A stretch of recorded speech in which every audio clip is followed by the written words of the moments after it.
All right, the verdict seemed to be in proper order. This is in the District Court of Oklahoma County, State of Oklahoma, the State of Oklahoma versus Daniel K. Holtzclaw, case number CF 2014-5869. Verdict, count 1, sexual battery. We, the jury, impaneled and sworn in the above entitled cause, do upon our oaths find as follows. Defendant is guilty of the crime of sexual battery and set punishment at 8 years. Count 2, procuring lewd exhibition. Not guilty of the crime of procuring lewd exhibition. Count 3, burglary in the first degree. Defendant is not guilty of the crime of burglary in the first degree, nor lesser included. Count 4, procuring lewd exhibition. Defendant is guilty of the crime of procuring lewd exhibition, and punishment is set at 5 years. Count 5, procuring lewd exhibition. Defendant is guilty of the crime of procuring lewd exhibition, and punishment is set at 5 years. Count 6, defendant is not guilty of the crime of stalking. Count 7, defendant is not guilty of the crime of sexual battery. Count 8, defendant is guilty of the crime of forcible oral sodomy, and punishment is set at 20 years. Count 9, in the first degree. Defendant is not guilty of the crime of in the first degree. Count 10, forcible oral sodomy. Defendant is guilty of the crime of forcible oral sodomy, and punishment is set at 16 years. Count 11, in the first degree. Defendant is guilty of the crime of in the first degree, and punishment is set at 30 years. Count 12, forcible oral sodomy. Defendant is not guilty of the crime of forcible oral sodomy. Count 13, sexual battery. Defendant is guilty of the crime of sexual battery, and punishment is set at 8 years. Count 14, sexual battery. Defendant is guilty of the crime of sexual battery, and punishment is set at 8 years. Count 15, procuring lewd exhibition. Defendant is guilty of the crime of procuring lewd exhibition, and punishment is set at 5 years. Count 16, forcible oral sodomy. Defendant is guilty of the crime of forcible oral sodomy, and punishment is set at 16 years. Count 17, forcible oral sodomy. Defendant is not guilty of the crime of forcible oral sodomy. Count 18, procuring lewd exhibition. Defendant is not guilty of the crime of procuring lewd exhibition. Count 19, procuring lewd exhibition. Defendant is not guilty of the crime of procuring lewd exhibition. Count 20, rape in the first degree. Defendant is not guilty of the crime of rape in the first degree. Count 21, sexual battery. Defendant is not guilty of the crime of sexual battery. Count 22, sexual battery. Defendant is not guilty of the crime of sexual battery. Count 23, sexual battery. Defendant is not guilty of the crime of sexual battery. Count 24, forcible oral sodomy. Defendant is not guilty of the crime of forcible oral sodomy. Count 25, rape in the second degree by instrumentation. Defendant is not guilty of the crime of rape in the second degree. Count 26, indecent exposure. Defendant is not guilty of the crime of indecent exposure. Count 27, forcible oral sodomy. Defendant is guilty of the crime of forcible oral sodomy, and punishment is set at 16 years. Count 28, rape in the first degree. Defendant is guilty of the crime of rape in the first degree, and punishment is set at 30 years. Count 29, rape in the first degree. Defendant is guilty of the crime of rape in the first degree, and punishment is set at 30 years. Count 30, sexual battery. Defendant is guilty of the crime of sexual battery, and punishment is set at 8 years. Count 31, rape in the second degree by instrumentation. Defendant is guilty of the crime of rape in the second degree, and punishment is set at 12 years. Count 32, rape in the first degree. Defendant is guilty of the crime of rape in the first degree, and punishment is set at 30 years. Count 33, sexual battery.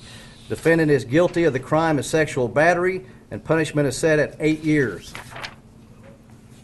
Count 34, sexual battery. Defendant is guilty of the crime of sexual battery, and punishment is set at 8 years.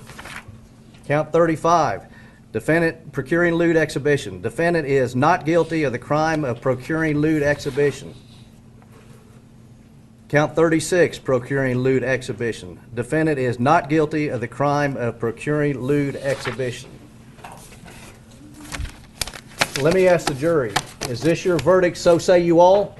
Yes. All right. Counsel, would you like to examine the verdict forms? Not to say no. No, Your Honor. All right.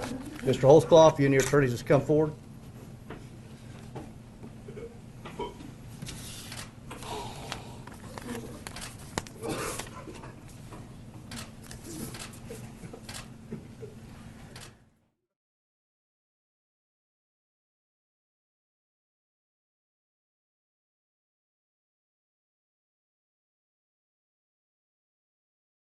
This is 36-year-old Daniel K. Holtzclaw, an ex-football player and former police officer for the Oklahoma City Police Department. In 2015, Daniel would spark a global outrage, as many believe he had been falsely convicted of an extremely long list of allegations, which landed him 263 years behind bars. What makes this case that much more obscure is the evidence, lack of eyewitness testimonies, the victim's background and ethnicity, as well as the allegations Holtzclaw has been accused of, as half of the charges filed against him had resulted in a non-guilty verdict. Some may believe Daniel couldn't be innocent on all 18 counts of sexual misconduct, while others may speculate this was a mishandle of justice influenced by racial tension, coercion, and a confirmation bias led by detectives. In today's analysis, we will be taking a closer look at each of the allegations in chronological order. We will be looking solely at the facts and evidence of this case, putting emotions and feelings aside, taking an unbiased approach, allowing the viewers to conclude to their own decision. All suspects are innocent until proven guilty. This is the obscure case of Daniel K. Holtzclaw.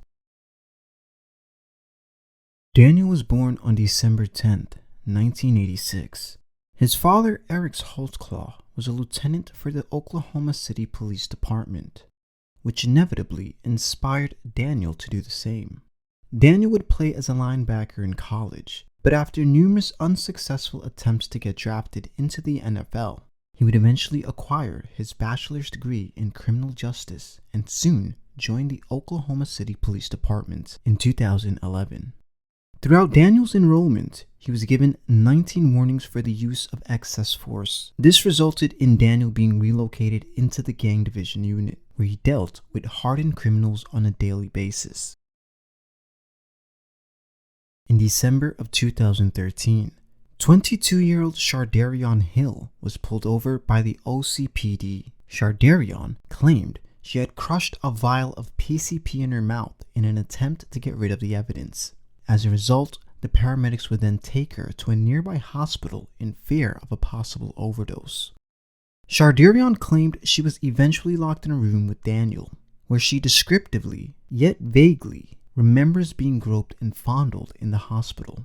She also states that Daniel pulled down his pants, as she complied with touching Daniel's genitalia, performing oral intercourse and much more in hopes to get her charges dropped.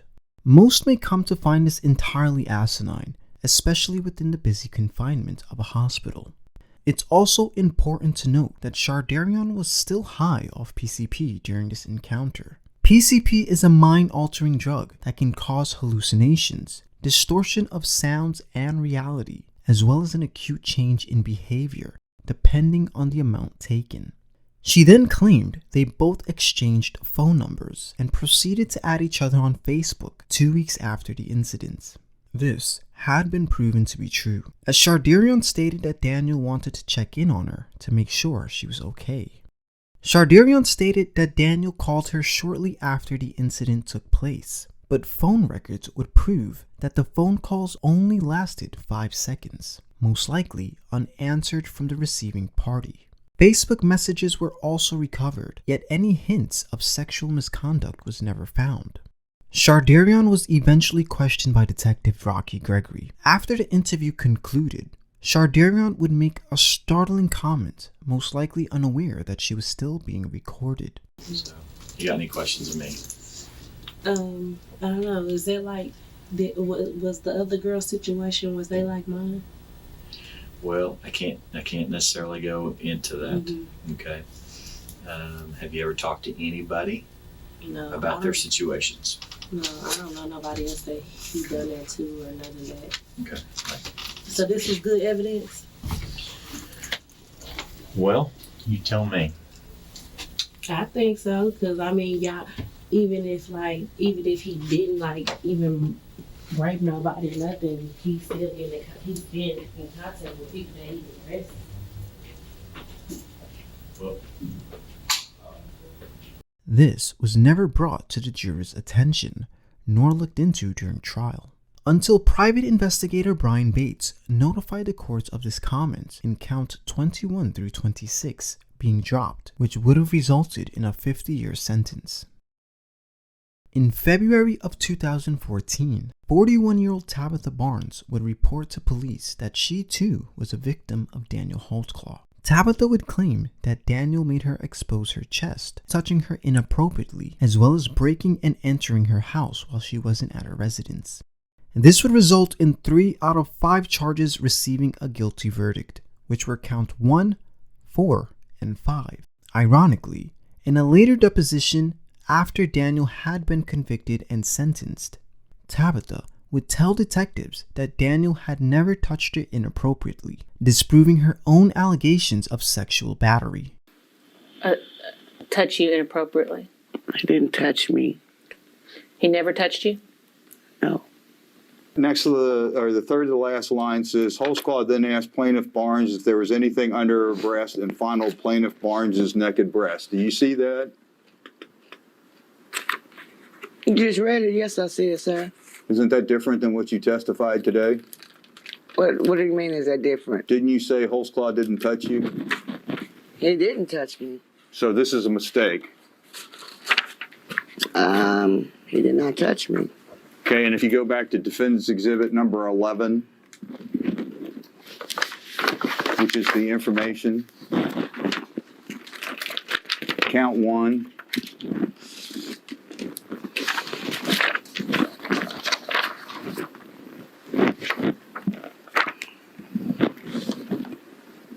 Go ahead. 5 lines from the bottom of count 1, directing TB to expose her breast and then touching her bare breast with his hand without her consent. That's also a mistake. He didn't touch me. Okay. And you understand that Mr. Holtzclaw was convicted of sexual battery on that count as a result of your testimony? Yes. So that would have been a lie? What would have been a lie? The fact that he was charged with touching you? I don't know what he was charged with. I know he was charged with 3 counts of me exposing myself. Okay. Just one further question, Ms. Barnes. You would agree, would you not, that you have to be 100% truthful about what you've told us today for you to prevail in your lawsuit? Yes. Okay, and you've been 100% truthful with us today about everything that you claimed? Yeah, You haven't lied to us, right? No. Everything that I remember is what I remember. That's what I'm telling you. The very next month, on March 12, 2014, 26-year-old Shanice J. Barksdale would report to detectives that Daniel Holtzclaw stopped her near Lincoln Boulevard. Shanice claimed that Daniel made her drive to a nearby park, where he then proceeded to grab her chest and put his hands down her pants. However, Shanice would give an inaccurate description of Daniel's weight and height. Not only that, but Daniel's patrol car would reveal that he was never in the area on that specific date. She claimed the incident occurred. After Shanice had been confronted with these discrepancies, She later admitted to lying about her accusations and stated she just wanted to help after hearing about the other women coming forward. Shanice was later charged with the felony and since has been released from county jail on $2,000 bail. The same month, in March of 2014, 44-year-old Carla Raines would be the next person on detectives' list to interview. Detective Rocky Gregory would interview Carla as the next possible victim of sexual harassment from Daniel Holtzclaw. Yet Carla would deny all accusations, going as far as denying the allegations 7 times to be exact. Have you ever come to any contact where an officer has been inappropriate? No. You ever had to expose yourself to them? No. Okay. But, You wasn't asked to, if you had any drugs on you, anything like that, and you had to... expose myself. But I know what you're talking about. That's the collapse and shake. No. I haven't had. How did you get my name anyway on something like this? Because I haven't really been on the streets and stuff that much. There's only one officer that I know a few years back. He was a black cop. They used to come around here. And he exposed himself to me. I hope I helped you, but like I said, that's You on did. the time. You did. You look in Rocky Gregory's official police report, it doesn't mention a single one of those times that she said, "I'm not a victim." It says from the very first paragraph, she is a victim. Another very damning sin of omission. Right. Detective Gregory would fail to include this information in his police report. As a result, the charge of indecent exposure was accepted into the court. Yet count 2 of procuring lewd exhibition would result in a non-guilty verdict. This would have resulted in a 5-year prison sentence. On April 14, 2014, 53-year-old Florence Mathis would be the next female on Lieutenant Musney's list that detectives should interview. Florence was currently incarcerated for assault with a deadly weapon, and Detective Kim Davis would remove her from her cell for an interview. Though Florence describes Daniel almost perfectly, Florence fails to recall the specifics about the citizen stop. Florence claims that she was stopped by Daniel on 2 separate occasions, but the GPS on Daniel's patrol car would reveal it happened a half a mile from where she claimed it occurred. It's also important to note that Florence was high off of crack cocaine and had been drinking alcohol before the encounter. During trial, the discrepancies were brought to the prosecution's knowledge, and as a result, count 7, sexual battery, Daniel was found not guilty, which would have resulted in an 8-year prison sentence. Later that same month, in April of 2014, 54-year-old Regina Copeland was yet another female that came in contact with Daniel Holtzclaw. Regina claimed that she had been drinking prior and just had given her friend a ride home when Daniel pulled her over. Regina claims that Daniel stated he smelled alcohol coming from her vehicle and asked her to exit the car. Regina also claims that she asked Daniel if she could take the car to a nearby friend's house so it wouldn't get towed. She claimed Daniel agreed and followed her to her friend's house, where he then told her to get into his car. She then stated they drove to a nearby location, where he then proceeded to sodomize her for 5 to 10 minutes. Daniel's GPS, however, would fail to match Regina's story. Daniel's GPS would reveal that he indeed came in contact with Regina, as his job was to patrol the area, but never followed her to her friend's house, nor followed her home, which disproves her allegations entirely.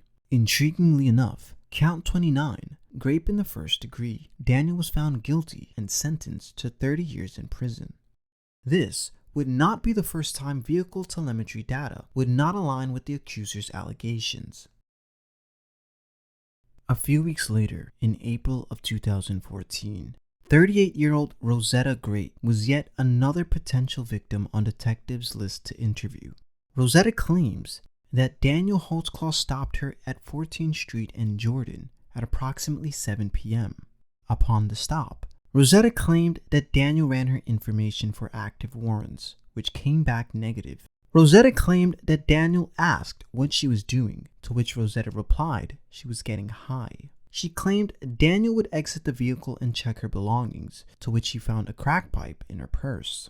He allowed her to discard and destroy the paraphernalia, then later asked to take her home, most likely hoping to get her off the streets as she was a known prostitute. Rosetta stated that she obliged and gotten into Daniel's vehicle to be transported to her boyfriend's house at 633 Culbertstone Drive. It's worth noting that Rosetta would state that Daniel did not call in the stop to dispatchers, but police records would reveal that he indeed did, as well as reported transporting the subject to her house as well. Car telemetry data would coincide that Daniel indeed stopped the subject and transported her to her residence. Once they arrived at the residence, Rosetta stated that she noticed her purse was missing, to which was later revealed had been lost during transportation. It was also later revealed during trial that Daniel asked Rosetta if she wanted him to go back and look for her purse. Rosetta would reply and say no, despite having all her belongings in her purse. Rosetta would claim that Daniel proceeded to follow her into the house, but it was later revealed that the address given did not match the information on record, and is speculated that Rosetta wanted to prove to Daniel that she indeed lived there, going as far as giving Daniel a tour of the house. This is when Rosetta claimed things would take a disturbing turn. Rosetta claimed that once inside the house, Daniel told her to take a seat and stated, "This is better than county," a particularly quite interesting comment that stood out to most during trial. It's speculated that if Daniel wanted to blackmail her, he wouldn't have destroyed the only piece of evidence that he could have used to arrest her. Rosetta claims that Daniel unzipped his pants and made her perform oral intercourse, where he then told her to lay down on her back. She claims he then began to sodomize her and believes he ejaculated. Rosetta stated that the two had both touched a wooden chair in the room, and she also stated that she wiped her genitalia with a white towel. After claiming she told Daniel she heard the door open, she states Daniel then zipped up his pants and left the house. Daniel's scout car would reveal that he was at the residence for 15 minutes, despite Rosetta claiming it had been 30 minutes. The white towel Rosetta claims she had used was never found nor recovered. Rosetta also claims she never wore underwear, yet in the police report, detectives would seize 2 underwear found in her closet, along with confiscating the wooden chair. All 3 pieces of evidence was sent to crime labs to be tested for DNA. Oddly enough, despite the accusations, the DNA test had came back negative, and Daniel's DNA was never found anywhere at the proclaimed crime scene. Only an unknown male DNA, which was never looked into any further. Inevitably, this resulted in 2 charges being filed and accepted against Daniel. Count 8, forcible oral sodomy. Daniel was found guilty and sentenced to 20 years in prison. However, Count 9, rape in the first degree. Daniel was found not guilty, which would have been a 30-year prison sentence had he been convicted. It's also worth noting that Rosetta had made a false 911 call of a shooting in order to elude police. She was later charged and arrested for making a false 911 call. Driving near 23rd and Broadway, an Oklahoma City police officer pulls over a driver for a busted tag light. Seconds later, an emergency call came into 911 to report a shooting at this nearby home. They was like, "Who got shot? Where's the people? Who's fighting?" I'm like, "What? Man, I'm asleep. What are you talking about?" With EMSA and fire speeding past his location, the suspicious patrol officer asked the driver to hand over her phone and found the suspect, Rosetta Grate, had in fact dialed 911. She called 911 to report a shooting at a nearby location. Well, there wasn't a shooting. It was a fake call in order to get the officer off the traffic stop so he would go to the shooting call. She's slick. Until recently, Will Carter lived in this home with Grate. He is not shocked by her arrest. Because she's not a citizen. She's a criminal. She's a schemer and a con woman, and she played her last trick. A check with the Department of Corrections shows Grate does have a lengthy criminal history, including several convictions for drug-related crimes. During a search of her car at this intersection, police say they also found 2 crack pipes. Her now former roommate says she's better off behind bars. That's because she was getting in trouble, and she wouldn't stop. It's good for her to get off the street because she won't hurt nobody or somebody else hurt her. The very next month, in May of 2014, 43-year-old Terry Morris would be the next female to come forward.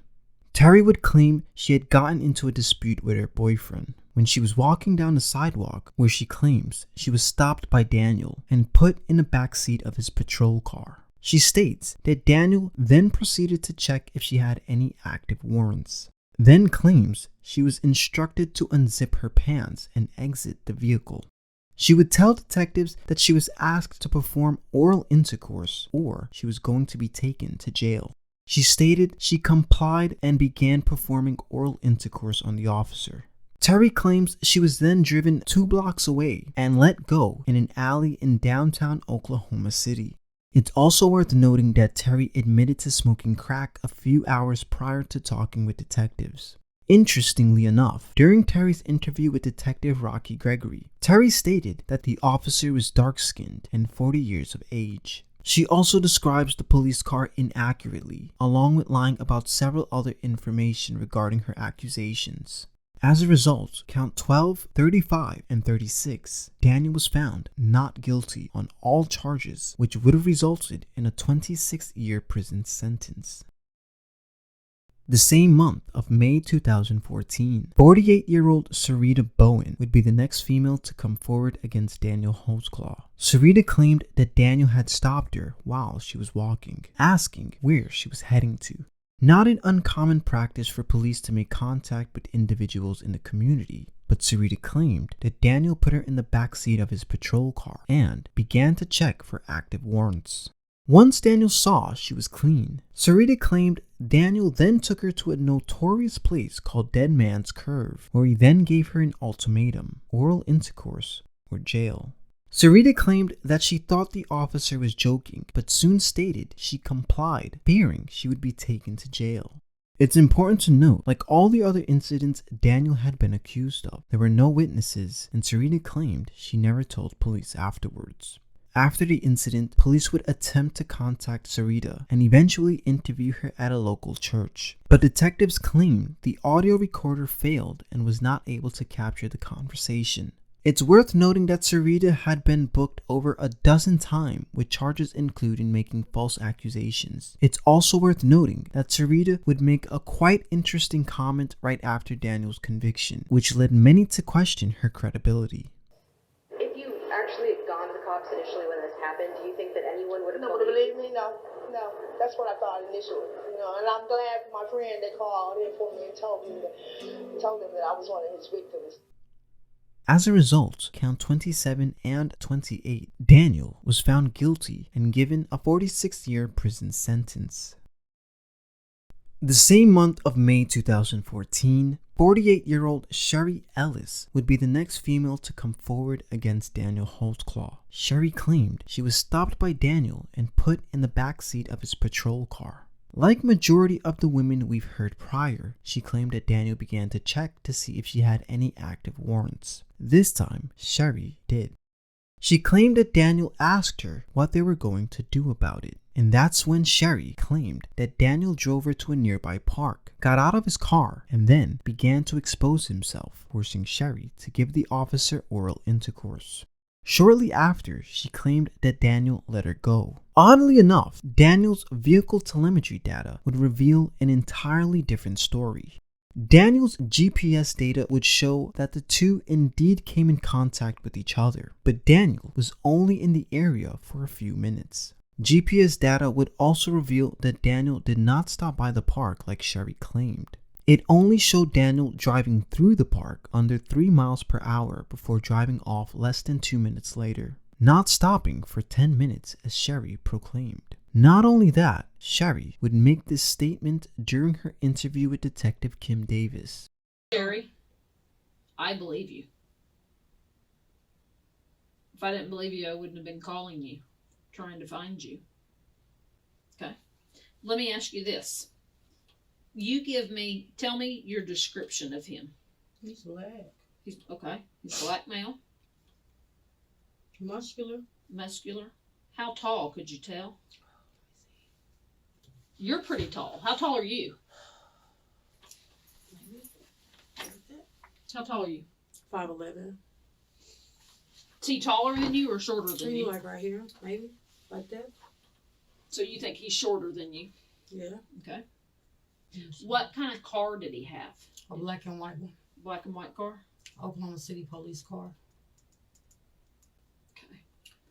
Well, let me tell you this. I want to get a DNA sample from you today. And the reason I want to get a DNA sample is because I know what officer did this to you. Okay? And there is some unknown female DNA on his pants that I took. And I want to see if it's yours. This is a waiver saying that you are going to let me, Kim Davis, and I'm a detective, and this is where we're located, are going to let me take buccal swabs. It's just Q-tips on the inside of your mouth to get a DNA sample so I can compare it to the DNA on his pants. Okay? Yes, ma'am. One more question. When you described him as a black male, what, and I don't know, everybody's like, are you? Are you a medium color? What's your skin tone to you? I'm light. You're light. Okay, what was he? He's darker. He's darker than you? Darker than your skin tone? Okay. Unironically, despite all of this information, count 10, 11, 33, and 34, Daniel Holtzclaw was found guilty on all charges and given a 62-year prison sentence. The very same month, 52-year-old Carla Johnson was walking from a friend's house when she claimed Daniel stopped her, demanding she remove everything from her pockets and place it on the hood of his vehicle. Carla then claims that the officer put her in the back seat of his patrol car and begins to question her. After checking if she had any active warrants, the results would come back negative. That's when Carla claimed that Daniel let her out of the vehicle, allowing her to leave. A few weeks later, Carla was stopped by Daniel yet again. But this time, Carla claimed after stopping her, Daniel would grope her chest on top of her shirt along with sticking his hands down her pants while checking for drugs. However, during trial, Carla would change her narrative and claim Daniel put his hands under her shirt, making skin-to-skin contact. She would later change her narrative back to on top of her shirt once confronted with her discrepancy. She also claimed that Daniel made her remove her shoes and socks. She then claims that Daniel set her free before telling her she had an active warrant which she needed to take care of. Carla then stated she sent a voicemail to her roommate right after the incident occurred, but during trial, no existence of any voicemail was ever found. Carla claimed that she thought about calling the police, but wasn't sure that they would believe her, stating, "It's my word against his." Lieutenant Musney would state that he then compiled a list specifically of women who had history of drug use and prostitution, instructing Detective Kim Davis to interview said suspects. Crime information call logs would corroborate that Daniel indeed stopped Carla on the first occasion, but written records would corroborate the second stop. The interview with Carla Johnson was oddly enough never recorded. Detective Kim Davis would state in her police report that Carla quoted that she told the officer, "You aren't supposed to do that." This would seemingly be a quite familiar quote down the line. As a result, count 13 and 14, Daniel was found guilty on both charges and sentenced to 16 years in prison. The very next month, 3 accusers would come forward claiming they had ran into Daniel Holtzclaw the very same day. 29-year-old Kayla Lyles would be the first of 3 to claim that Daniel had sexually abused her during a stop. Although Kayla cannot remember the exact date, she claims she was walking eastbound on 16th Street where the officer stopped her and asked what she was doing. Kayla then claims she told the officer she was walking to a friend's house nearby. That's when she states the officer got out of his vehicle and began to check for warrants. She states the officer then offered to give her a ride to the location of which she was heading to, but Kayla stated she declined as she didn't want her to be seen in a police car in her neighborhood. She then claims the officer then drove her to a vacant school building where he got out of the car and began to sodomize her, exposing himself as well as forcing her to perform oral intercourse. She states that the officer did not wear a condom when he began to penetrate her. Kayla claims the officer sodomized her for 5 to 10 minutes before letting her go, telling her he wanted to see her tomorrow. It's worth noting that Kayla would later tell a friend about the incident, but stated Daniel never penetrated her. Kayla also claims that she was pulled over by Daniel a year prior and given 3 tickets. Police records would reveal that had never occurred and was done by a different officer. It's important to note that Kayla didn't come forward immediately after the abuse, only until she saw his case on TV and decided to come forward so they wouldn't let him go. Buccal swabs along with urine analysis was taken, which oddly enough came back clean with no traces of Daniel's DNA present. As a result, count 17, 18, 19, and 20, Daniel was found not guilty on all 4 charges, which would have been a 56-year prison sentence. The very same day, 17-year-old Adaira Gardner was stopped by Daniel Holtzclaw as she was walking to her mother's house in the middle of the night. Adaira claimed that she was on her mother's porch when the officer stated he needed to search her belongings. That's when Adaira claimed the officer groped her and put his finger in her genitalia. It's also important to note that Adaira would later make this statement to her mother about the encounter. This specific case against Daniel would be the most pivotal moment during the investigation, as trace DNA of Adaira was found on the inside of the zipper of Daniel's pants. It's crucially important to note that unknown male DNA was also found there as well. Trace DNA or touch DNA is microscopic traces of DNA that is usually transferred through touching belongings or shaking someone's hands, and then proceeding to touch something else such as a piece of clothing or another object, transferring that DNA along. Detective Kim Davis claimed that through her numerous years of enrollment as a sex crime detective, she had never handled a case where trace DNA was involved. So, she didn't bother to check any other area of Daniel's clothes for Adaira's DNA. Highly experienced Dan Crane would give his knowledge during Michelle Malkin's interview on the findings and incompetence of not checking elsewhere for DNA. Negative charge. That's what phosphate groups are all Dr. Dan about. Crane, professor of biological sciences at Wright State University, is a leading expert on DNA. He is president of Forensic Bioinformatics, which reviews test results from criminal trials all over the world. He and his company have been involved in high-profile cases like the Casey Anthony trial in Florida, the sniper case in Washington, D.C., and the Unabomber Ted Kaczynski. The presence of a DNA profile doesn't tell us anything about the time frame or the circumstances under which that DNA came to be on the evidence sample. And it's easier than you might think for one of these tiny particles to transfer. I have 2 different kinds of sweetener here. I got sugar and an artificial sweetener. And I think what we can do is just show how the transfer could take place. Let me hand you the actual sugar, and I've got here a sweetener. If we just rip them open, right, I'm going to put some of my sweetener on my hand. Full gram worth of sweetener. So I got a pretty sweet hand right now, right? Mine's all naturally sweet. Yeah, so the thing is that it's not going to be at all surprising if at this point we shake hands, right? And we come away, and I got a lot of sugar on my hand, right? Here. And you got a lot of sugar on your hand, right? If we were now to take our hands and pick something up, like a water bottle, for instance, would you be surprised if when I put the water bottle down, we look and we find some sugar grains on that? Right? I think that's entirely reasonable. That's frightening. My DNA, the sugar, is on that water bottle, even though I didn't touch it. It transferred when we shook hands. And it gets even scarier. What if we never even touched? If I grabbed a purse the way that Daniel did when he was rifling through his 17-year-old accusers, and I pick up an object, and if I handed it back to you, Sure. what would be on it? Interestingly, all that I see is sugar.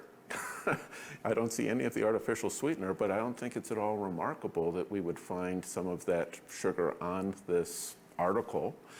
And if I were to handle the article now, what we may find is the sugar's gone and it's on my hand. None of the artificial sweetener is on my hand that I can see, but I've got some sugar on my hand, and if I were to rub my shirt, the sugar's gone, it's on my shirt. If we did a DNA test, we might find only your DNA and none of mine from that transfer that we've just done. And if you had gone to the bathroom, is it possible that some of that sugar could have transferred to the fly of your pants? Well, of course, right? There's nothing magical about the fly of somebody's pants compared to any other part of their clothing.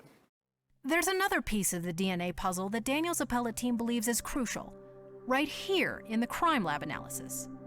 It appears as if there are at least 3 contributors to the sample that ID'd the teen, including an unknown male's DNA. Both that unknown male's DNA as well as the 17-year-old's was a result of transfer DNA. Does that sound reasonable? Oh, absolutely. You know, the sky is literally the limit in terms of coming up with hypotheses about how those other people's DNA could have come to be associated with that evidence sample. But when we asked police about it, they didn't buy it. Is it possible that there's an innocuous and completely non-nefarious reason that the 17-year-old's DNA was on his pants? On the inside of his pants? No. He couldn't have gone to the bathroom, put his hands down there? No.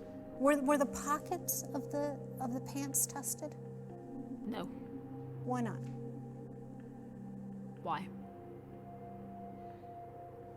Is it possible that the transfer of DNA cells from the 17-year-old to Daniel Holtzclaw came from random transfer or touch transfer? I have not worked one sexual assault case and had transfer DNA. Is it possible? Anything's possible. I would never say it's not possible. Do you think it should be standard protocol to test, other areas to rule out that possibility? Well, if we would have tested the knee of his pants, I can't say that came from a sexual assault. It's not. Does that make sense? I mean, you kind of have to use a little common sense here. This would be the most controversial piece of evidence throughout the entire investigation. As a result, count 30, 31, 32, Daniel was found guilty on all 3 charges and sentenced to 50 years in prison. Later that same day, at approximately 2 a.m., after finishing up a night shift, 57-year-old Janie Liggins was pulled over by Daniel during a traffic stop. Daniel claimed that Liggins had committed a traffic violation and felt inclined to stop her, even though he was off the clock. Janie claims that Daniel proceeded to remove her from the vehicle and checked her car for drugs or alcohol, insinuating that she may be under the influence. Janie then claims that Daniel made her expose her chest and genitalia when shining his flashlight on both areas. Janie then claims that the officer then exposed himself, forcing her to perform oral intercourse. In the police report, Janie states that she told the officer that he isn't supposed to do that, word for word, as previous accuser Carla Johnson stated. Janie then states that the officer then let her go, to which they departed shortly after. Since Oklahoma City Police Department were not using dashcam nor body cam at that time, neither alibis could be proved or disproved. Nearby video surveillance, however, would reveal that the traffic stop indeed occurred. What happened in between the traffic stop is still uncertain.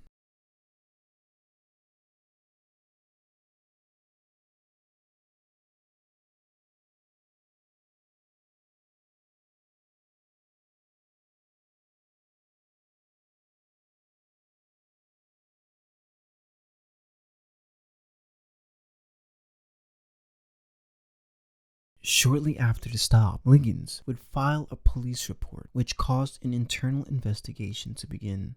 Daniel was put on administrative leave and stripped of his authority. This is when Lieutenant Musney would then compile a list which never existed during trial. It's important to note that even after Daniel was taken off the streets, 8 more accusers would come forward claiming they had been sexually assaulted by Daniel, but never made it to trial due to its fallacy. After Janie's allegations, Detective Kim Davis and Rocky Gregory would conduct a follow-up interview with Daniel Holtzclaw, questioning mainly about Janie's accusation. In the beginning of this interrogation, Detective Kim Davis starts off with an extremely friendly disposition, as she comes across seemingly wanting to help Daniel. But this may be far from the truth, as it has been revealed that Kim Davis indeed showed signs of confirmation bias prior to even talking with Daniel. But before you started the interview, did you have a sense that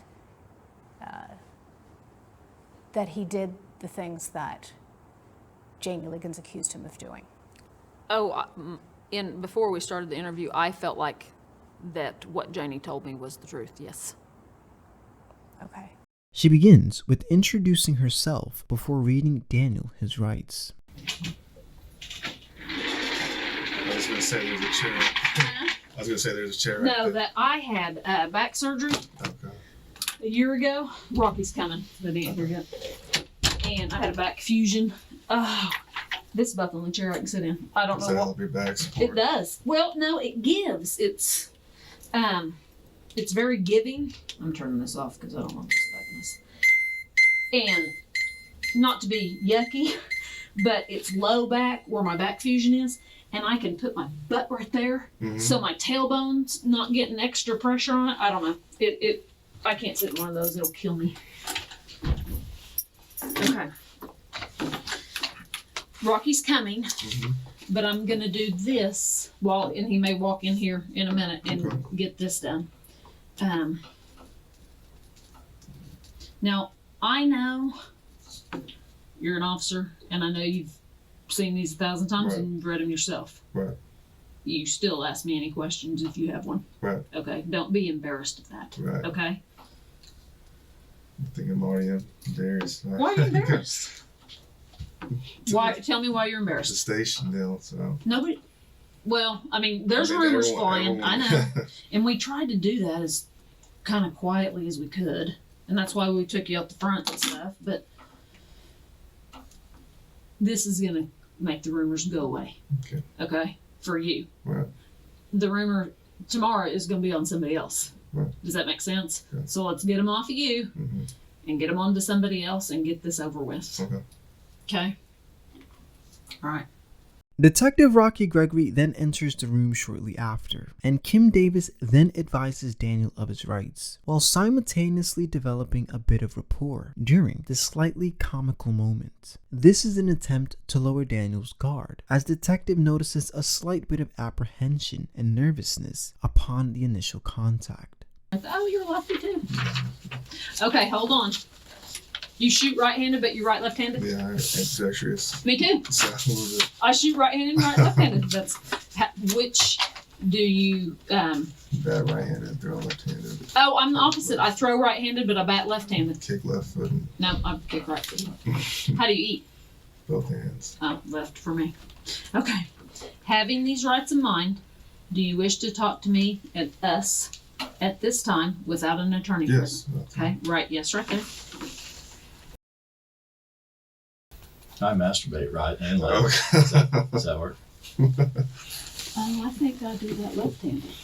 Very good. Well, I am dominant. You are? Yes.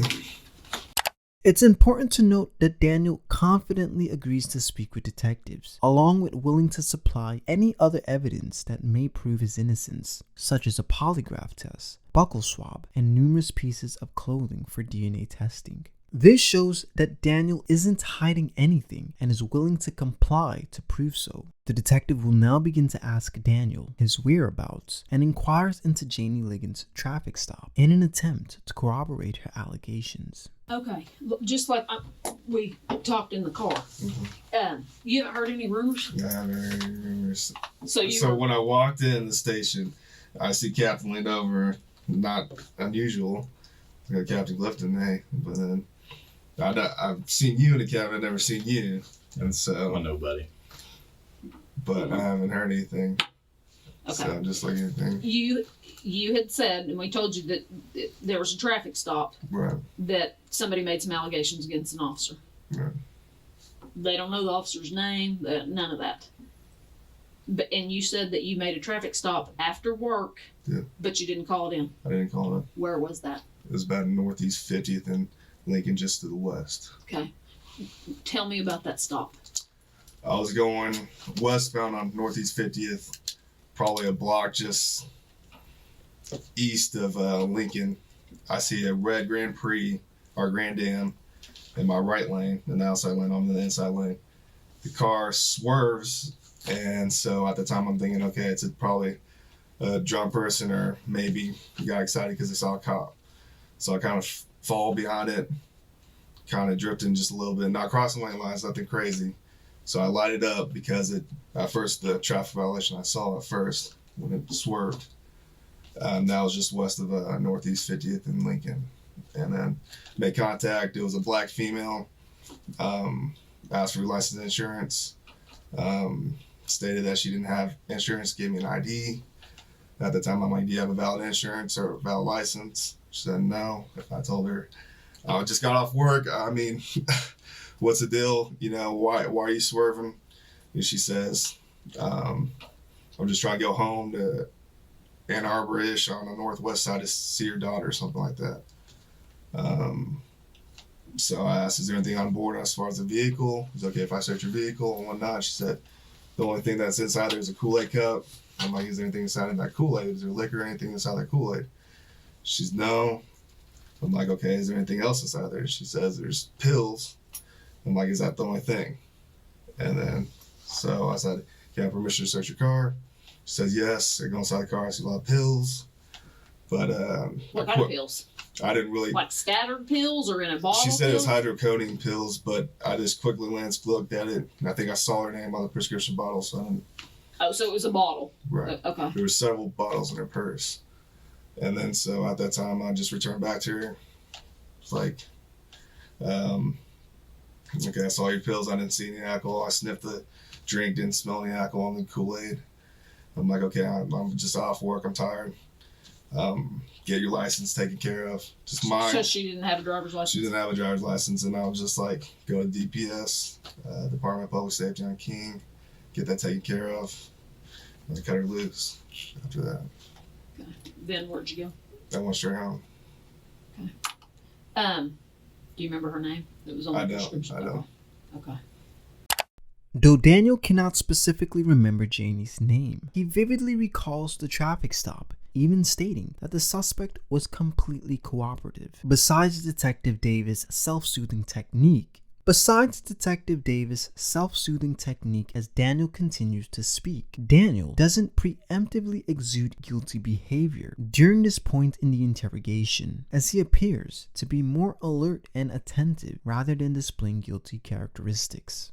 Do you make traffic stops normally after work? I don't, but in that case, I saw her swerve and whatnot, so I mean, me, I don't. Felt. After I get off work. I know. I mean, people cops say that as have a, whatnot, to have the vision, whatever. But I felt like I needed to make that traffic stop. Okay. How was she? Was she respectful? Was she? She felt like she was nervous and whatnot, and I'm like, "Why are you nervous?" And she was even crying. I'm like, "Why are you crying? Why are you nervous? Whatnot?" And she's just like, "I don't know. I'm just nervous because you're a cop and I got pulled over." I'm like, nothing you had to be nervous about. And I told her, I'm like, I don't really want to take you to jail for no SDL or anything. I just got off work. I'm tired. So with my officer courtesy or whatnot, I said, go get that taken care of tomorrow. Let her on her way. And you don't have to I'm not going to sit here and go, why didn't you take her to the less? No, I don't care. Was she drunk? Did you think she was drunk? I think she drank, but I don't think with my experience, I don't think she was past the legal limit. Right. So, I mean. And that's what I asked her too, is like, with your pain medicines, the hydrocodone, everyone knows that you drink with that, it maximizes the effects. So I asked her that, she said no. But when she was in the back of my car, when I was in the front car, in the driver's seat, I could smell it off of her, but I don't think she was still past the legal limit. Okay. So you got her out of the car? Yes. Okay. And put her in the back of your car? Yes. Okay. Any problems there? No, she was cooperative. Didn't give me any problems or whatnot. Okay. And then you searched, did you run her through Unit 800? I didn't. You didn't? So, did you run her on your MDT? No, I didn't. All my stuff as far as that, because I didn't even call it in and say it was a traffic stop, my computer was off and everything as well. Did you shut it off? I just shut it off, work? yeah. On the way, on 50th, I turned it off right before the traffic stop, basically. Okay. And where did you pick her up? 50th and what about? 50th and Lincoln, just to the west. But no, where'd you see her swerve, kind of? I say a block just to the east of Lincoln and 50th. Okay. She pull over right away? She was in the right lane and the outside lane when I saw her swerve. And so she saw a police car right there, and so she kind of did what everyone does, slow down. Kind of, okay, is he going to pull me over or not? And then I lit her up about 50th and Lincoln, past the intersection to the west. Okay. When you put her in your car, did you pat search her? When I came around, I was like, lift up your shirt. Is there anything on you? Anything as far as your waistband or anything like that? She said no. And then I put her in the vehicle and went from there.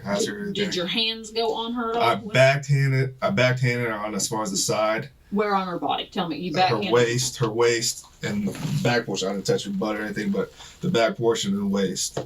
And then she lifted it up like right here. And there's nothing. Did she lift it up like this? No. Okay. So she never went, whoo, nothing, No. exposed her breasts or anything like that? She asked me if I was like, no, it's okay. She asked you? If you want to search me, I'm like, no, it's okay. So she never put her hands on the car and you? No. Okay. Daniel claims that even though he was off the clock, he felt inclined to make the traffic stop. This gives us a slight insight in Daniel's overall morals, as he didn't have to make the traffic stop in the first place, but being a police officer, he felt inclined to. He then claims that he believed Janie to be intoxicated, but not overly inebriated. Detective Kim Davis continues with her self-soothing technique, while Detective Rocky silently listens, waiting to interject. Where was she positioned or standing when you did the back of your hand on her? It was about probably the front right fender of my patrol vehicle. But was she facing you or was she turned? No, she was facing away from me. And you just kind of did it like this? Back there, yes. Okay. Did your hand go on her butt or anything? No, that's what I was saying. It was the hip, the side, not the butt section. What about right here? No. You didn't? No, I didn't. They can tuck a gun and right that's here. why I asked to lift it up. Oh, so she just kind of showed you her belly? Right. Okay. Then you talked to her for a little bit. Right. After you searched her, you Right. put her in the back of the car. Right. Then we used to always kind of keep the door open and talk when they're not combative or anything. Did you talk to her and get information then while she was in the back of your car? Right. I talked to her for a little bit just as far as what's inside the vehicle. Can I have consent to search your vehicle? Is there anything in that Kool-Aid?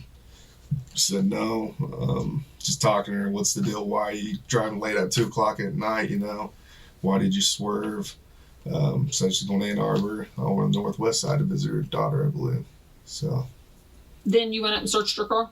After she gave me consent to search the car. How long, you think? I did a quick search, to be honest with you. I looked under the seat, boom, sniffed the juice, whatever she's had, and I didn't smell alcohol on it. Went through her purse, like she said, there's pills in it, looked at it real quick to see if their name was there. And that was basically it. Okay. Then when you went back to her, what happened? When I went back to her, I was like, okay, I didn't smell any alcohol on your car and your juice thing. And I'm like, what's the deal? Are you really drunk or not? And she's like, no, I'm just trying to go back home. And at that time, I was like, okay, but I'll go ahead and follow you. I said, I'm not going to take you to jail. I'm tired. I'm not going to take you to jail. I'll go and follow you. And let's go back to 44. And you head westbound on 44. So that's what we did. Did you follow her? Actually, when I went behind her and we got in the car, she took forever and I started getting annoyed. So I just U-turned it and I went ahead and I saw her in the back view of my rearview mirror. And she was following on 44, but then I took off going northbound on Broadway Extension while she took 44 to go west. So you were able to see her do that? Yes. And go. And then did you lose her when you got on Broadway? When I went to northbound on Broadway and she went 44 west. Okay. All right. There is currently no law that prohibits a male officer from searching a female during a traffic stop. Only a strip search must be done by the same gender officer as the arrestee. So, it's entirely not out of the ordinary for Daniel to conduct this search. Daniel then claims after giving Janie a warning, he then waited before making a U-turn and leaving the scene. This is the only piece of information that can be corroborated by surveillance footage. Well, it sounds like this is the lady, this is the deal where she's the complaining party. Okay. And she's making some sexual allegations, obviously, because sex crimes is working it. Right. What did she say? Well, was there anything, an accidental touch, anything? If she thought it when I pass searched her, but it was nothing as far as I felt like I would do anything as far as sexual or anything like that. For my safety, I just checked to see if the weapons or anything. And to make clear, I didn't touch her butt, but the waist side and whatnot. If you would like me to do it for you to show you. No, and I'm fine with it, and you have every right to do that. Right. She's saying that you made her lift up her shirt, and when she lifted up her shirt, she exposed her breasts. No. Did you ever see I asked her, is there anything inside your bra? And she said no. So I was like, okay. And she said, you want me to show you? And that's all the time I said no.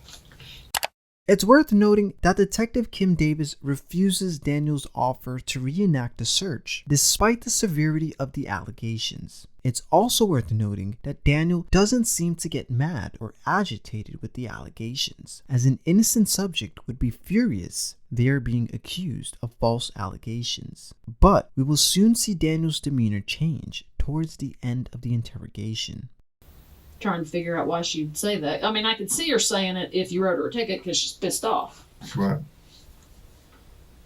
Now, make it quite clear, if you saw her boobs, I don't care if she's flashing you. I did not see You did not see her boobies. No, I did not see her breasts. So she's saying you shined your light on her. I did not see her breasts. Where do you keep your flashlight? The left side right here, right behind my radio. Did you have your flashlight out on the traffic stop? I did. When she was going like this, did you have your flashlight on her? Like that. But as I'm out on the radio like this, I have it positioned over us. But I didn't. Right, but did you have it on her when you're talking to her so you can see her? Was it on her when she goes like this? Maybe she could have construed it. To see her inside the vehicle. Was the dome light on? The dome light was not on. It didn't come on. I don't know how. Does that come on when you open your back door? It's been too long since I've been in a scout car. I can't recall, to be honest with you. I don't think the back. I don't think it does. It's with the dome light.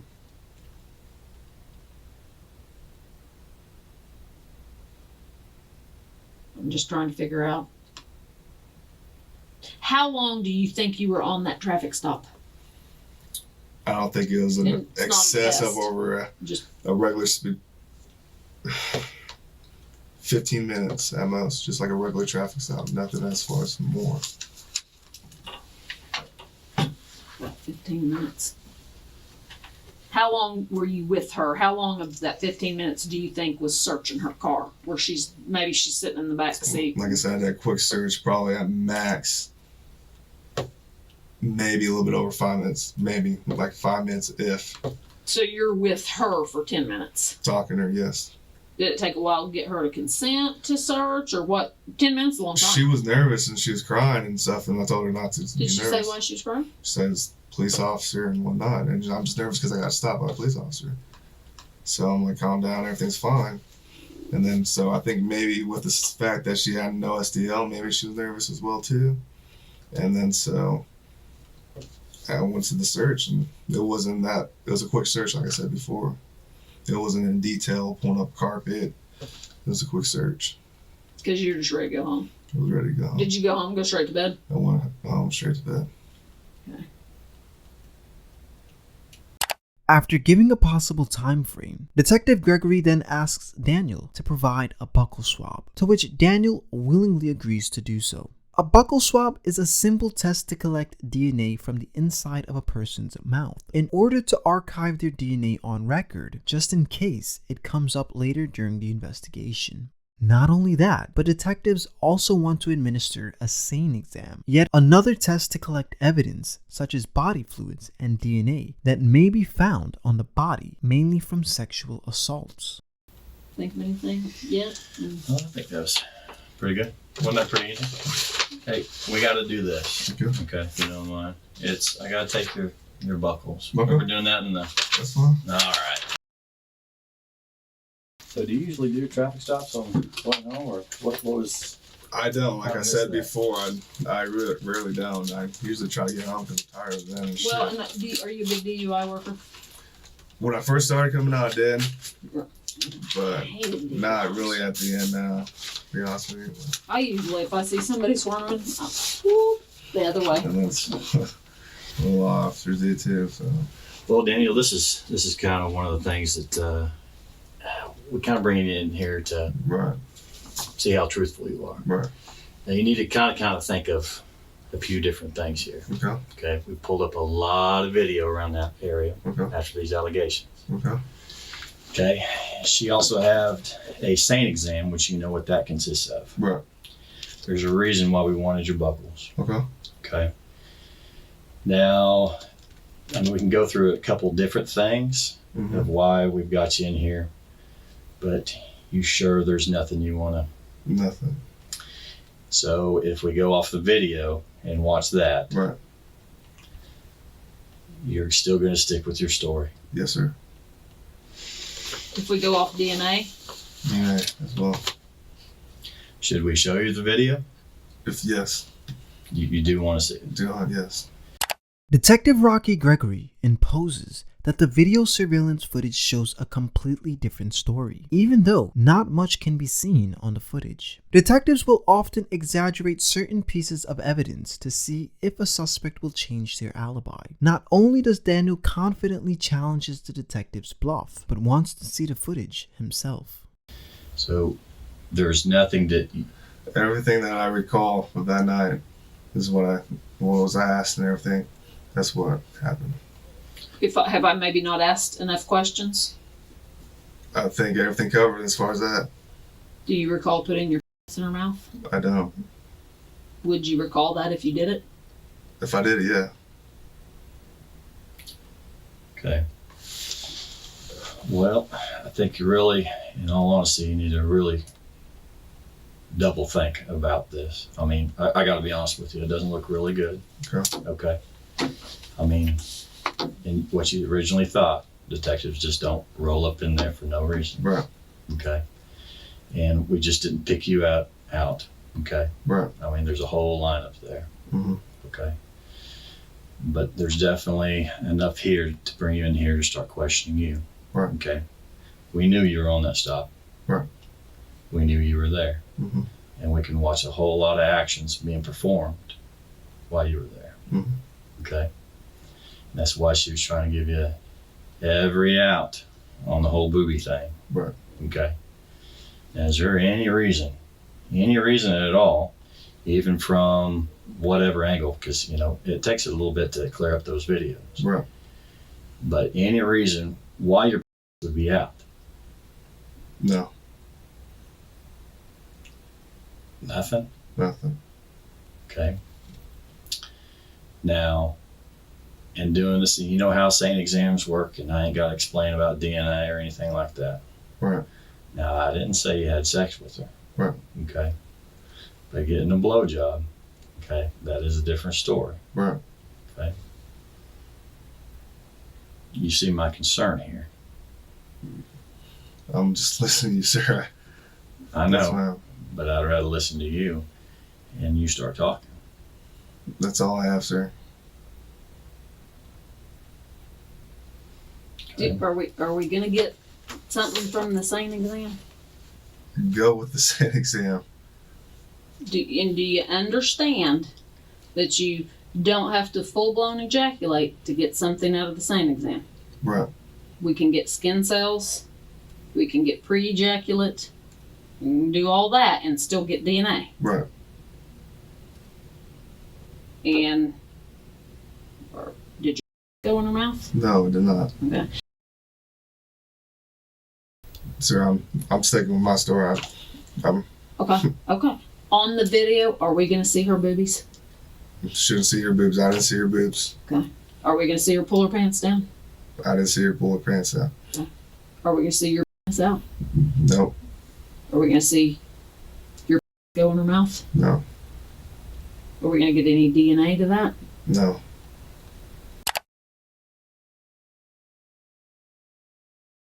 Detective Kim Davis essentially claims that even if Daniel did not ejaculate, the SANE test will be able to pick up DNA and other bodily fluids. But when asked the results of the SANE exam by Michelle Malkins, this was Detective Kim Davis's response. What were the results of the SANE test with regard to Janie Liggins? There was no DNA in her mouth, but she said that he did not ejaculate. We can get skin cells, we can get pre-ejaculate, you can do all that and still get DNA. Right.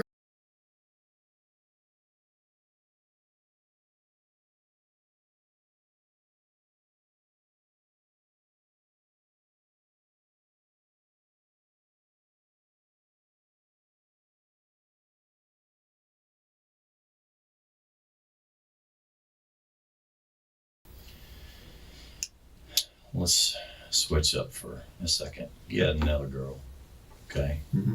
You probably not necessarily going to remember the name, but her name is Terry Morris, okay? Black female. Supposedly you promised her a ride to the city rescue mission. This ring a bell? No. You did a traffic stop with her. She thought you ran her for warrants. The clicking. Drove her around. Mm-hmm. No. My name doesn't. I don't recall a name like that. And she's claiming the same thing. The exact same thing. And here again, for whatever reason, things are pointing at you again. Right. Now this was before even this incident this morning. Traffic stop, not logged in, all that stuff. This morning? No, this has been a little bit ago. Okay. This was here just a couple of weeks ago. Okay. Okay. Anything? Do you remember stopping? I don't recall a name of Terry Moore. Well, I wouldn't remember a Right. name. How about black female downtown, city rescue mission? That's what I was trying to jog your memory. I haven't been to a city rescue mission. I didn't say you made it there.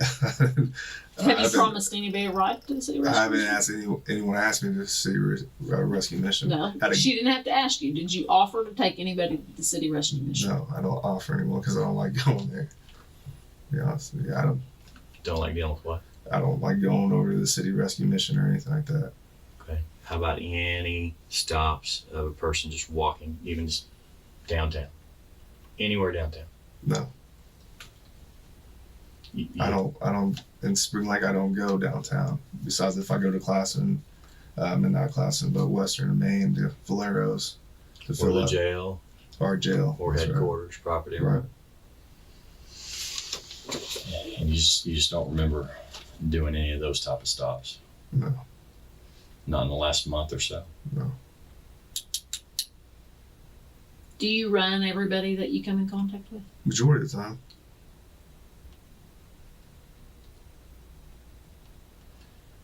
But you didn't run old girl this morning? The 50th in Lincoln? No, I didn't run her.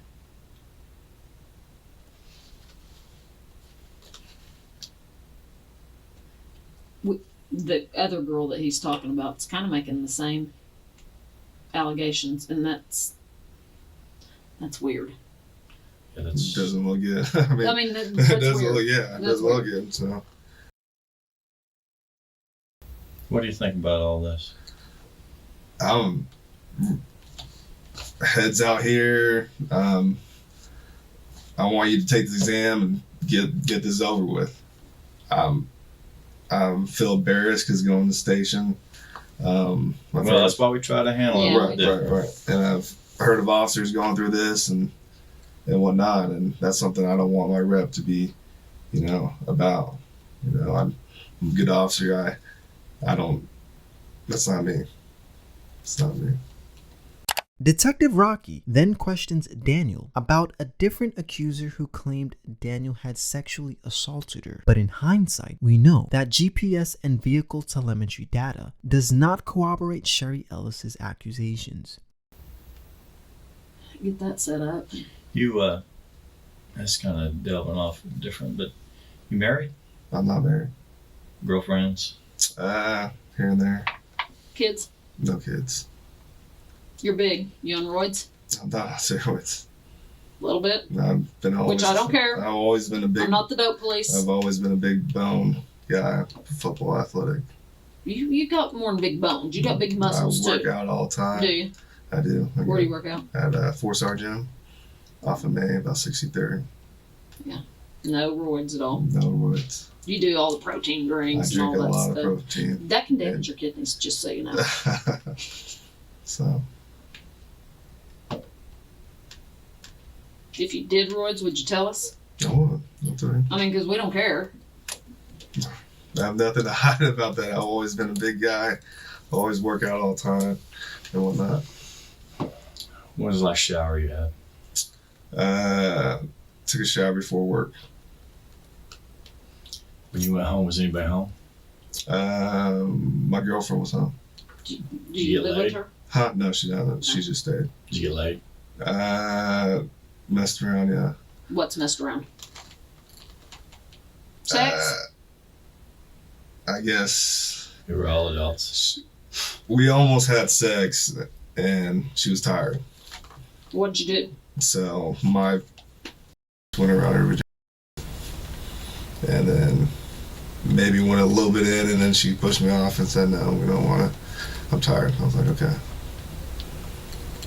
That's kind of mean to let it get that far and then stop. So that's when you got home? That's when I got home. How often do you have sex? About once a day, if that. You guys have sex once a day? Yeah. How old are you? 27. Well, yeah. How much you jerk off? Maybe once a day. So you have sex once a day and masturbate once a day? Yeah. What'd you do when you got shot down at home today? Usually you got to relieve that. Right. That's I know. That was before work. That happened before work. You masturbated before work? Yeah. Did you just go roll over and go to sleep when she didn't give you any? Yeah. You ever been accused of anything like this before? I haven't. Not in Michigan? No. I have not. You weren't one of those football players. I wasn't. I wasn't. I was not. Daniel makes an important comment, stating that it's all about his reputation when it comes to law enforcement. He similarly insinuates this earlier by telling the detective that he would have told his chief officer if Janie had indeed flashed herself during the stop, stating, "I wouldn't want that on me." Detectives now begin to build a bit more rapport, inquiring into his personal life. This will give us a bit of hindsight into Daniel's work ethics, as well as personal life and his morals. CSI is processing your car right now. Right. And when we stepped out, they found some pubic hairs right in here. Could they be yours? No, that's not. I didn't pull my penis out. I didn't do anything right there. Did she? No. But do you think they could be? No, it's not. No. Nothing of mine. Your pubes couldn't be? No. Right there? No. Has your penis ever been out by your car? While I'm working? No. Not working? No. Have you ever had sex in the backseat of your car? I have not.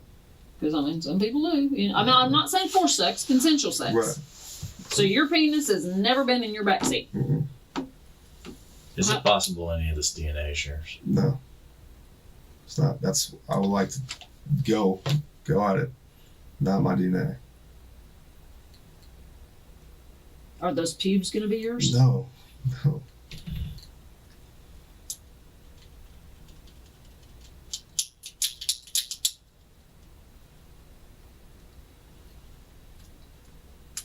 Are you worried about it? this whole situation I'm worried about. I mean, I've never been here, never been questioned, especially in like a room like this. Obviously, I'm worried about the whole circumstances of. The detectives now claim that pubic hair was found inside Daniel's car. Yet, in hindsight, no DNA evidence was ever found nor linked back to Daniel. The only evidence police had was DNA of Adaira Gardner inside the fly of Daniel's pants, which had never been thoroughly examined to see if it had been transferred while looking through her belongings. The detective attempts to understand Daniel's story once more before stepping out of the room to reconfirm certain testimonies. I don't know what to say. I mean, because it just looks like I just caught you in a lie, and now I don't know what to believe. I'm telling you. I don't know what to believe. Okay. Because you tell me this, I go to verify it. She tells me the opposite, and now I'm wondering what you're telling the truth about. Maybe because she doesn't know what the heck's going on. No, she doesn't. I didn't tell her. And I'm glad, but detectives calling her, any other officer asking her a question like that. I know. She may be scared. And I don't want to involve her, but she's involved that's because my girlfriend. That's like you need her involved for you. Right. But now she's given the story that you're not given. I'm telling you, I tried to have sex with Carrie, my girlfriend. She is going to remember your weenie twirling around her hoo-ha. You remember that. I'm sorry, I don't care how much of a sleeper you are. You remember because it pisses you off in the middle of the night and you go, are you serious? Don't bother me with that. Maybe you should call her and ask her if she's a deep sleeper. Because there's multiple times I've tried to do that. Multiple times we've had sex. Multiple times she has pushed me off. You told me that you have sex every day, and she says you did not have sex today. We didn't have sex today. No. We didn't. Well, you said you have sex every day. Mostly every day, yes. So if I call her back, is she going to tell me that you'll have sex every day? We did not have sex, but recently, mostly every day, yeah. I'm a woman, and I know what it feels like to be woke up for sex, and I don't like that. And you remember it, and I don't believe you. I'm telling you the truth. I'm sorry. I tried to have sex with my girlfriend. I did. I don't know. You're a dude. Does your wife get pissed off if you try to wake her up in the middle of the night? She had white thong on and a t-shirt. Okay, you talk to him. I'm gonna go call her again. Okay. Because right now, I don't believe it. Hey, the pants. You want me to bring them in? Yeah. In a plastic bag? Yeah. I mean, a brown paper sack. Okay, don't start yet.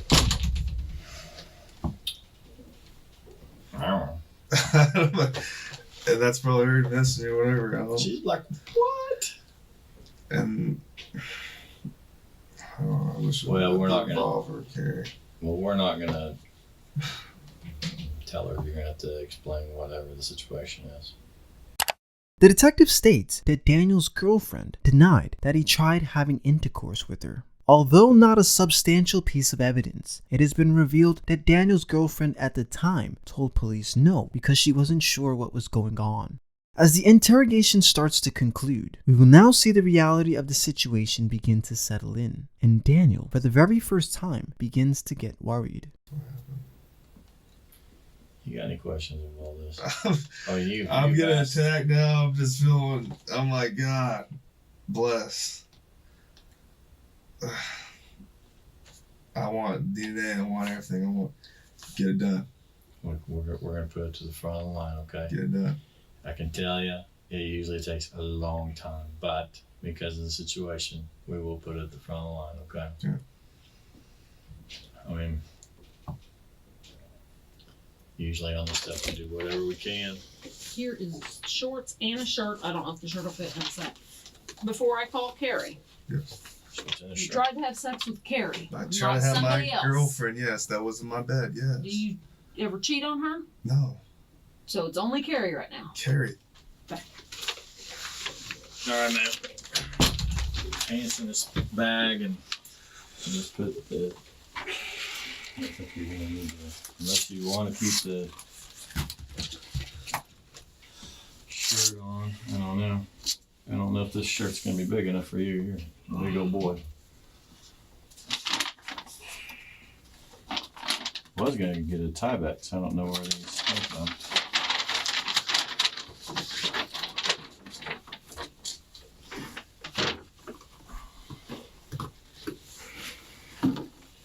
Well,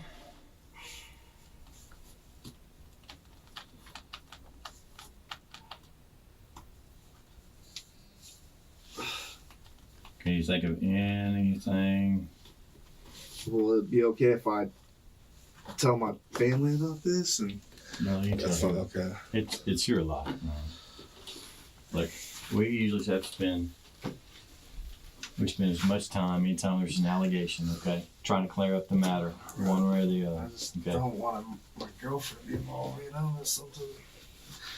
I try to have sex with my girlfriend. As bad as that sounds, and as bad that sounds when she's asleep, yeah.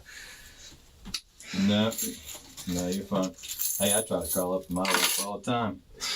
Hey, she shoots me down. Like, she's probably just imagine her just being all nervous and whatnot, you know? Just.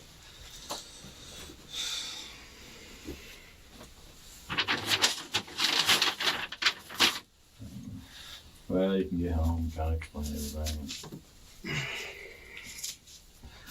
So what goes on from now? There she is. Jesus. Well, you're headed home, obviously, because you're going to need some pants. Why don't you go ahead and get dressed then?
You want me to stay here?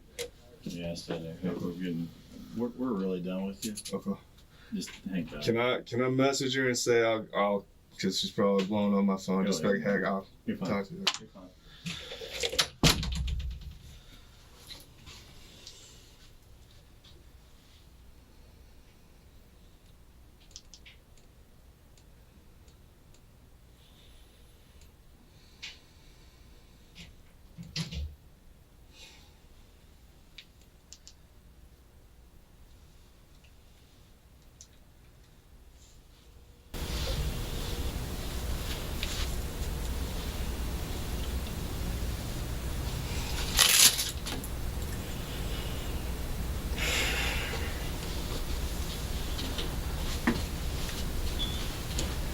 Hey, baby.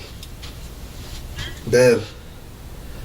I need to tell you what's going on. It's crazy. I said when I'm basically on my way home, and I'd like to talk to you. What's going on? It's crazy. Yeah, they gotta give me a ride. So I don't know, probably 10-15 minutes. Till I get 15, around there. I don't know, 15, 20, 30 minutes around there.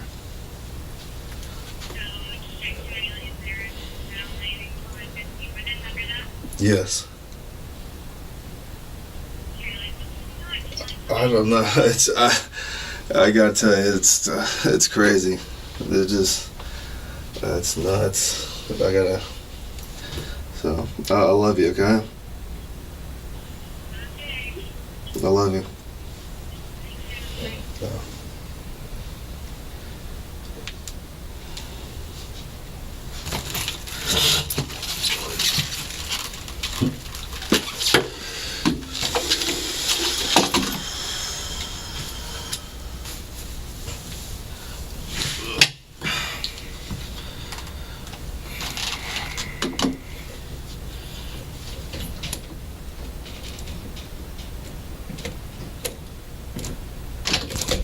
Hey, Dan.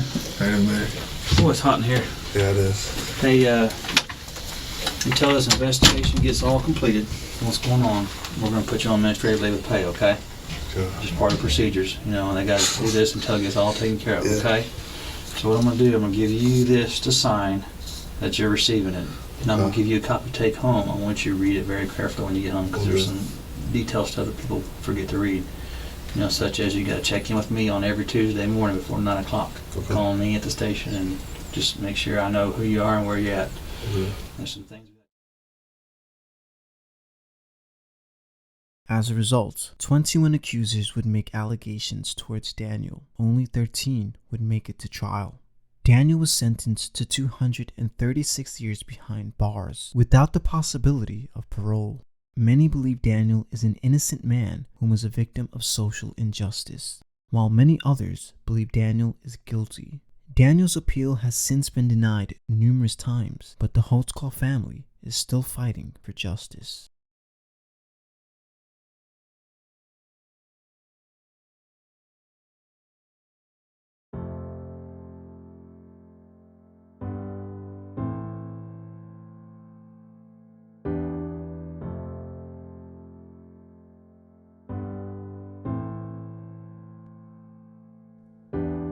Whoa, your life's turned upside down. You can't believe that it's just broken down. Your brothers stand back and watch you drown, and you don't understand. Oh, oh.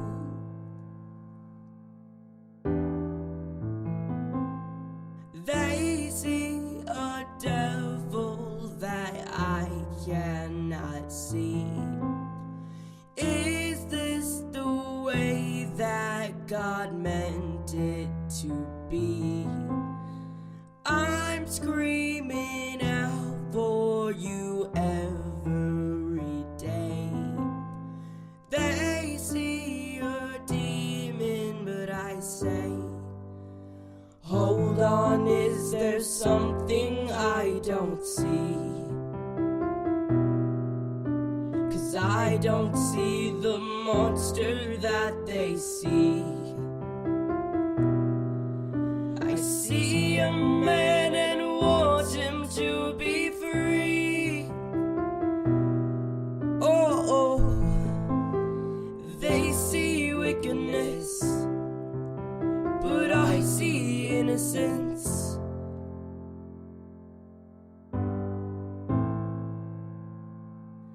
You miss your friends, your family, your place.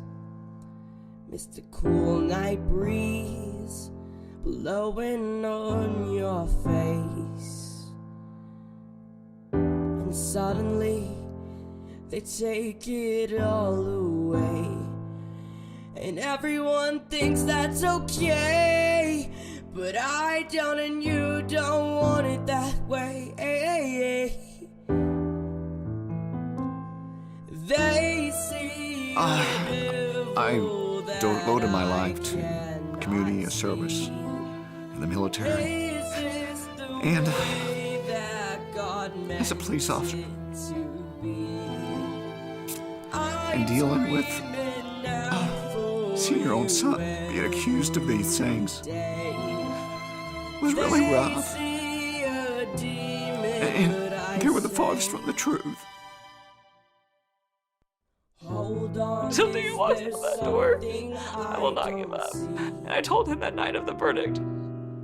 I said, Daniel, you gotta promise me something, because I was so worried about him when he was in there. I said, Daniel, you gotta promise me something, and he said, okay. I said, are you listening? And he couldn't speak. I said, Daniel, are you listening to me? And he said, yes. I said, promise me this. I said, if I will keep on fighting for you if you keep fighting for yourself. So you keep fighting for yourself, and I promise I'll get you out of there. If you don't give in, we won't give up. They keep on laughing at your pain, and no one thinks they're heartless. But we won't give up if you won't give up, 'cause all we want is justice. Hold on, is there something I don't see? 'Cause I don't see the monster that you see. I see a man and want him to be free.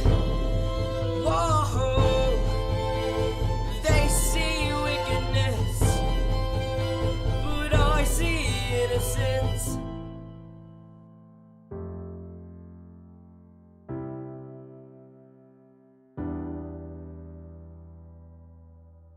Do you have any racial animosity towards other groups?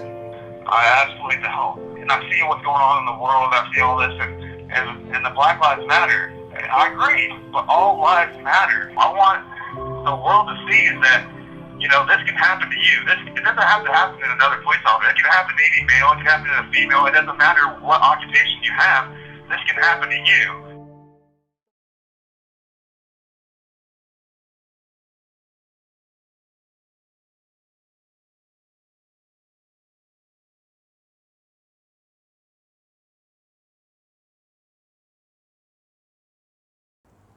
What are some of the adjectives that you'd use to describe Daniel Holtzclaw? Narcissist. Psychopath. Evil. He didn't think he did anything wrong.